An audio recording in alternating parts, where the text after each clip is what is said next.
মসজিদের current bill উডা এর শিশেরা ঘুমা এটার বিল নি তোর আর আহ্বানি দেয়।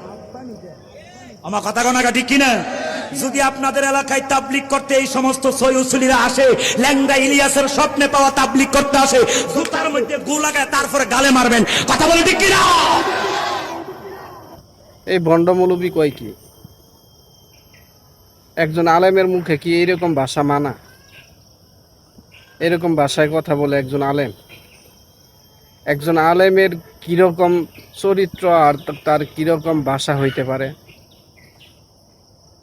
সে তাবলিগ নিয়ে কথা বলে, যে তাবলিগ নাহি এক দেশে থেকে আরেক দেশে নিজের বিবি বাচ্চা পরিবার ফালাই রেখে নিজের খায় নিজের নয় মানুষকে আল্লাহর দিকে ডাকে, সেটা কি অপরাধ? আর তুই বেটা মৌলবি যে স্টেজে বয়ে যে ওয়াজ করতেছ, এই ওয়াজের তুই টিহা ছাড়া এই জায়গায় বইসর? তোদের মতো মৌলবি তো 5 টাকাতে কিনতে পাওয়া যায়।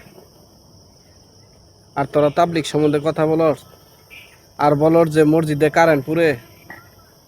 যেদিন একটা মসজিদে তাবলিগ যাওয়ার পরে 3 দিন থাকার পরে যেদিন বাইর হবে, সেদিন আমির সাহেব, ওই জামাতের আমির সাহেব বলে দেয় যে যার যা পারো মসজিদের বক্সের জন্য কিছু দান করে যাও। কারণ হইছে আমরা মসজিদে থাইকে কারেন্ট বিল খরচ করছি, কারেন্ট খরচ করছি, এর জন্য যাই যা পারো দিয়ে যাও। সবাই 10 টাকা 20 টাকা 50 টাকা যাই যেরকম পারে ওই মসজিদের দান বাক্সে দিয়ে যা।